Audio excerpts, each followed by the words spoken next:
23 فوریه یا 8 مارس در دین اسلام هست یا نه؟ همین رو ما چندین بار گفتیم برادرای عزیز. یکی 1 ینور، یکی 23 فوریه، یکی 8 مارس، یکی 9 می. دیگر ایده‌هایی که هستند اینا ایده‌های ملی هستند، ملی تاجیکستان ما و شما هستند که اینها را به قید میگیرند. اینا از اسلام ما نیستند، لیکن در تاجیکستان در تمام دنیا این عید پیشواز گرفته می شود. چرا شما از 40 سوال نمیکنید؟ چرا از 7 سوال نمیکنید؟ چرا از 6 ماهگی سوال نمیکنید؟ چرا از 20 سوال نمیکنید؟ چرا از سال سوال نمیکنید؟ کجای کتاب در اینا هست؟ 8 مارس نه یگان چی پدرکه کردن جایز نیست. حتی علما به درجه کفرش میبرن. کسی پدرکه میکنه بدونه و بکنه به درجه کفرش میبرن، زیرا اینکه 8 مارس روزی آزادی زنها از حجاب شرعی هست، یعنی که روزی کافر شدن زنها است.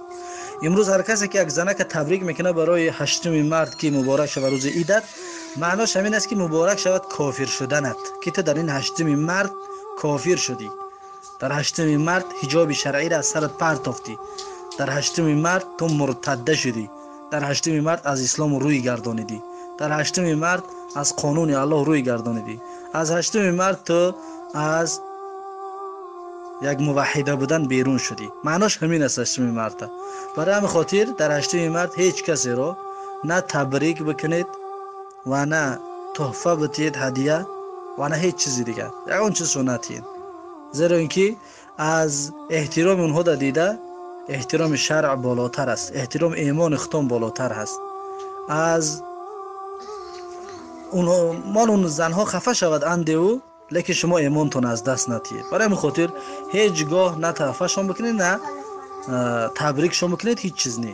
اگر که تحفه کردنی باشه همچون یک خواهر اسلامی یک چیز مثلا برای 8 مارس نی، برای چیز دیگر یا وقت دیگر تحفهش بکنید. اما این را بگذارم که 8 مارس نمیتونم با 10 مارس 15 مارس من کمی تحفهش برگردانم، در این صورت هم گناه است و معصیت است و درجه گفتم که بعضی علما به درجه کفر رساندگی است که انسان کافر می شود. زیرا اینکه اگر اصل واقعی را بگیری همین طور هست، زیرا اینکه روزی کافر شدن زن تبریک میکنی، گویا که از زن کافر شده که تو تبریکش میکنی که مبارکت بشه کافری، یعنی که خرسندی میکنی.